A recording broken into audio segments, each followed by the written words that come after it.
Welcome back. News 19 is on your side this morning, helping answer some of your legal questions. And we cover major cases on the news almost every day, but a majority of the law work done in the Midlands is for smaller issues, home issues. To help us break down the legal process is Robert Reichard of Reichard and Protopappas LLC. So a very good morning to you. Good morning to you all. Waking up with us this morning. Thanks for having me. You know, at some point in your life, everybody tends to need a lawyer, even if it's just maybe not for a case, but for a question, for wills, for buying a home, something like that. So we are going to start pretty simple. How do you choose a lawyer?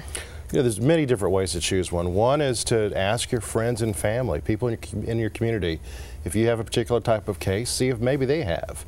Most people are going to see a lawyer for what you mentioned. It's going to be a home closing, a will, maybe some family issue they have a question about, and something just that's mundane. The more serious things that we all think about that you need a lawyer for, a criminal case, a car accident, a business dispute, those are the things you really need to dig in, I think, and find out and make sure that the lawyer you're talking to is experienced in the area, has had a lot of experience doing what it is that you think you need as a client, and that you just can be comfortable working with those folks and always check their reputation. Sure, of course. Now, one of the big things when choosing a lawyer, though, is how much you should be spending on those legal fees. How does someone figure that out? Well, that's one thing you always want to look at. Are you being charged by the hour? Is it a flat fee? Is it a contingency fee? That is, if you're seeking to recover money from someone as the client, is the lawyer going to take a portion of that? That all needs to be decided up front. It's always easier to talk about and divide money that you don't have than have to divide money that you do have at the end. We get this question a lot. You always hear pro bono. Lawyers will do pro bono work. When does a lawyer decide to do something pro bono, so for free? A lot of firms, like our firm, we take certain cases pro bono. It may just be an issue that, quite frankly, we can't make a fee in. It's not a contingency fee case, but it may be someone who's come in and they have some crisis that they're suffering that they need help, and we are willing to give our time, because that's all we have is time. Sure. And that's how we charge, is based on our time. And so we'll look at it on a case-by-case basis. Okay. Well, we have been asking people in the Midlands questions that they do have for lawyers. This first question is coming from Paige Edwards. We'll take a listen. I would ask, at what age should you get a regular will or a living will? That's a great question, because you'd be surprised how many people in South Carolina do not have wills. And it's a really, really important part of life and death. And so many people come to us. We do a lot of wrongful death cases. And so people come to us when they've had the worst thing that's ever going to happen to them probably has happened. A loved one has died.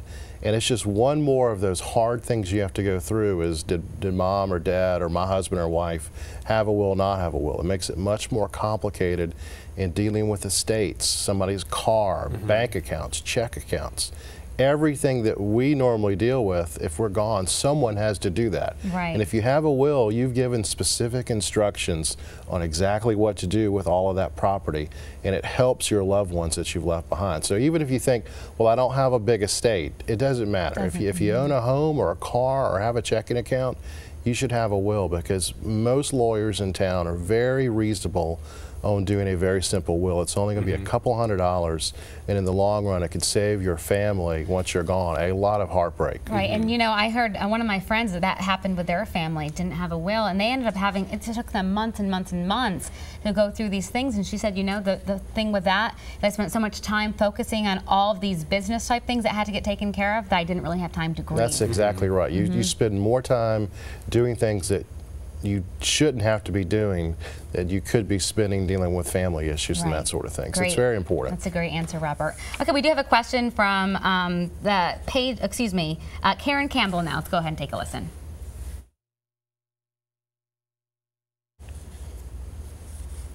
Oh, do we have it? Okay, well here we have her question here, though. Okay, well I'll let you know what Karen said. She said, at what age should you set up a trust fund, and at what age should you set it so that a child can access it? That's a pretty complicated question, and I would suggest that Karen go see a trust and estates lawyer. Okay. Again, that is picking the lawyer right for you. I don't do that. If you came to me about taxes or trust and estates or divorce, all I would do is say, I'm going to give you the name of somebody who does. Okay. And that's another important point. Not all lawyers do everything. and Good don't point. count on them to do everything, and make sure they can do what you want. But that's a case-by-case basis. If you have children and you have life insurance policies that you want to leave to them, it's a great idea to put them in a trust fund. But that's something you need to really meet with a trust and estate lawyer on.